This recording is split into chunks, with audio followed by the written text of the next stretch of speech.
An organic compound contain carbon, hydrogen and oxygen, and its elemental analysis gave carbon 38.71%, hydrogen 9.67%. The empirical formula of the compound is, देखिए यहाँ पर हमें element दिए गए हैं, ठीक है। अब एलिमेंट कौन कौन से दिए गए हैं, पहले ये लिख लेते हैं। एलिमेंट्स की बात करें तो एलिमेंट्स यहाँ पे हमें दिया गया है कार्बन, हाइड्रोजन और ऑक्सीजन, ये 3 एलिमेंट हमें दिए गए हैं, ठीक है। अब इन एलिमेंट्स की अगर बात करें तो इनका हमें परसेंटेज वेट दिया गया है, ठीक है।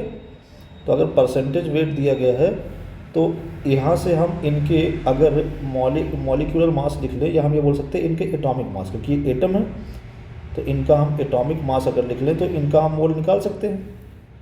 जैसे परसेंटेज वेट कितना दिया कार्बन का 38.71%, ठीक है। हाइड्रोजन का कितना दिया है 9.67%। तो टोटल परसेंट कितना होता है 100%। तो 100 में से इसको ऐड करके माइनस कर देंगे तो इसका ऑक्सीजन का वेट आ जाएगा, लगभग आएगा 51.62, ठीक है। इतना परसेंट ये आ गया।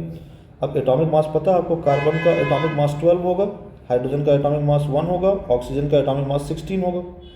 तो अब यहाँ से हम कैलकुलेट कर सकते हैं इनके मोल्स। तो अगर हम बताओ यहाँ से मोल्स कैलकुलेट करेंगे तो मोल्स कैसे निकलेंगे, weight upon atomic mass divide कर देंगे।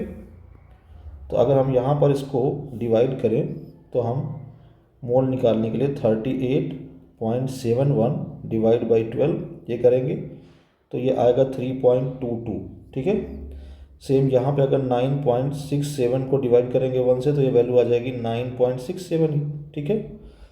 और नेक्स्ट जो हमें दिया हुआ है इसमें 51.62 को 16 से डिवाइड करेंगे तो ये वैल्यू अप्रॉक्सीमेटली आ जाएगी 3.22, ये भी ठीक है। अब जो मोल्स की सबसे छोटी वैल्यू है उससे दोनों को डिवाइड कर दो तो क्या आ जाएगा सिंपलेस्ट रेशियो। सिंपलेस्ट रेशियो के लिए क्या करते हैं, जो मोल की सबसे छोटी वैल्यू है उसी से सबको हम डिवाइड कर देंगे यहाँ पे, ठीक है। तो देखो इसको 3.22 छोटी वैल्यू है तो डिवाइड बाई 3.22, डिवाइड बाई 3.22 और डिवाइड बाई 3.22, ठीक है। तो यहाँ तो आ जाएगा 1, यहाँ भी आ जाएगा 1 और ये वैल्यू कितनी आ जाएगी 3। तो यानी अगर हम यहाँ से सिंपलेस्ट या एम्पिरिकल फार्मूला लिखना चाहें तो क्या हो जाएगा, कार्बन के लिए 1 आ रहा है, हाइड्रोजन के लिए 3 आ रहा है और ऑक्सीजन के लिए 1 आ रहा है। तो हमारे पास फार्मूला जो सिंपलेस्ट फार्मूला बनेगा CH3O। This is the simplest formula of the reaction. तो आपका आंसर जो है वो करेक्ट हो जाएगा सी पार्ट। Thank you.